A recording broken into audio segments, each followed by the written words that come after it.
Imo sala sud mga kanala sang sorry mo balik kat in your relationship kay Jesus.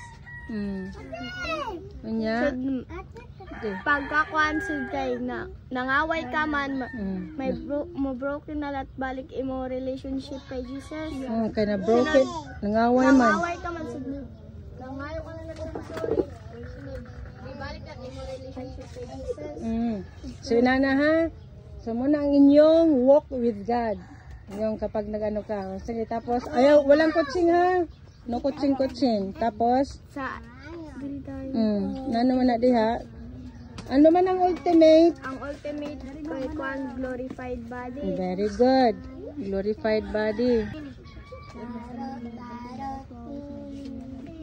Okay, so paano yan? Paano yan?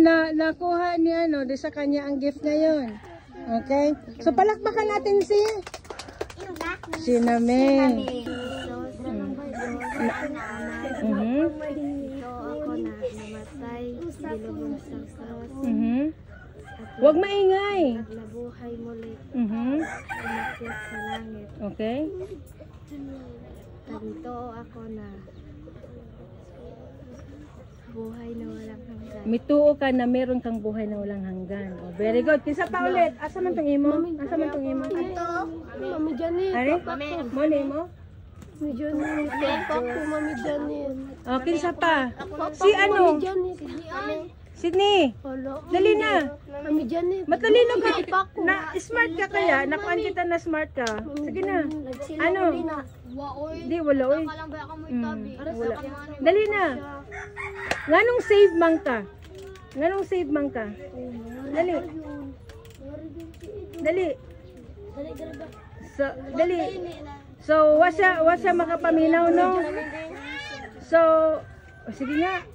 Ito ako kay Jesus na Diyos anak namatay lansang sa krus gilubong nabuhay ni sa langit. Ito ako na buhay na walang hanggan. Mituo ka na meron kang buhay na walang hanggan. Okay, nasaan ang imo?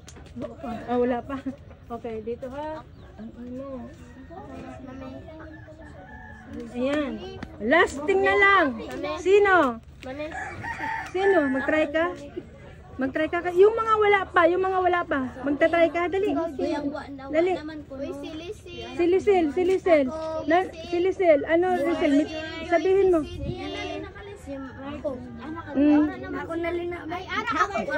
Bihatag na lina. O, dali na. Ano, Lisel?